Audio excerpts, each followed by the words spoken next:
They say history is written by the victors, but what if the real victors never wrote it at all? Imagine a shadow stretching across centuries, shaping nations without ever stepping onto the battlefield.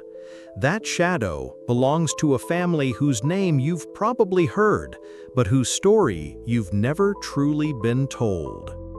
Our story begins in the crowded streets of Frankfurt, in a tiny Jewish ghetto. Here, a young money changer named Mayer Amschel Rothschild was trading coins and lending to nobles. To outsiders, he was just another merchant, but behind his shop door, a plan was forming. A plan to weave money, influence, and loyalty into something far greater than gold. Mayer had 5 sons, and to each he gave a mission. One would go to Vienna, another to Naples, another to Paris, one to London, and one would stay in Frankfurt. These weren't just business trips. This was the creation of a private network across Europe, one that could move money faster than any king, faster than any army. While kings fought wars and soldiers bled on muddy fields, the Rothschild network sent gold where it was needed and charged for it. They became the invisible suppliers, the hidden bankers of empires. And the more wars raged, the richer they became. Blood was spilled, but never theirs. One of the most legendary moments came during the Battle of Waterloo. Legend says Nathan Rothschild in London learned of Napoleon's defeat before anyone else. With that knowledge, he manipulated the London stock market, buying assets for pennies.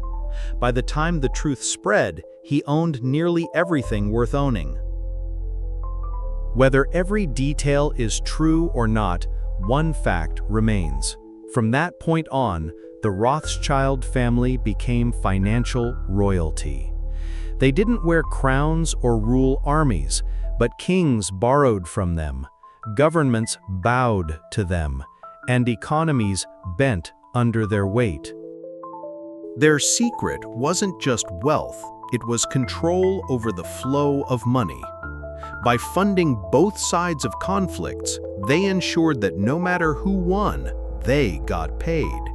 And when nations owed them, they didn't just collect in gold, they collected in influence. The Rothschilds pioneered international finance, inventing systems of bonds and credit that modern banks still use today. But while textbooks praise innovation, they rarely mention who truly benefited. Spoiler alert, it wasn't the common people. And yet their name rarely appears in official history lessons. Why? Because the deeper you dig, the more uncomfortable the truth becomes. The Rothschilds didn't just fund wars, they helped decide when and where they happened. Over time, their network grew beyond Europe. Railways, mining, oil. Their money seeped into every corner of industry. Behind closed doors, treaties were signed. Borders were redrawn, and economies were reshaped, always in ways that secured their position. Some say they controlled the Bank of England. Others whisper that they still have stakes in the Federal Reserve. Whether rumor or reality, the fact is, central banking systems were built on foundations they laid. And central banks? They decide the fate of nations with a single interest rate change. Of course, defenders claim the Rothschild story is overblown, that they were just brilliant businessmen in the right place at the right time. But critics see a pattern. Whenever power is hidden, it tends to grow unchecked. And the Rothschilds mastered the art of hiding in plain sight.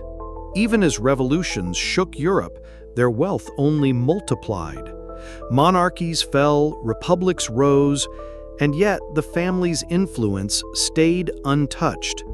Like the walls of a fortress, their network protected them from the chaos they sometimes helped create. By the 20th century, their direct control over global finance had diffused into trusts, corporations, and partnerships. But their fingerprints still appear in key industries, from gold reserves to international lending bodies. And then there's the culture of secrecy. Rarely giving interviews, rarely flaunting their wealth, the Rothschilds preferred shadows to spotlights.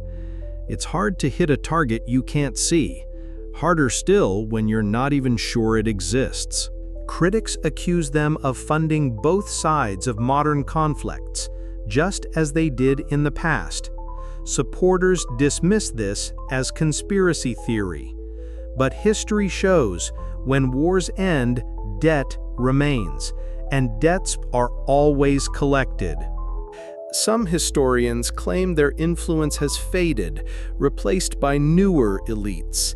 But others argue the family simply shifted strategies, trading open dominance for quiet partnerships with other powerful dynasties and corporations.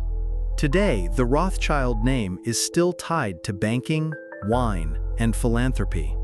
But for those who look deeper, the family represents something else entirely: the enduring power of wealth to shape the world from behind the curtain. In the end, whether you see them as financial geniuses or puppet masters, one truth is undeniable. The Rothschild legacy is built on a foundation of secrets, strategy, and the quiet understanding that money, not armies, truly rules the world. And so, our Stickman narrator steps out of the shadowy archives, dust on his coat, whispering the question that echoes through history. If one family could rise from a cramped ghetto to control empires, who really holds the strings today? If this story opened your eyes, imagine what else they've been hiding. The history books you read, edited. The news you watch, scripted. The world's richest families, always in the shadows.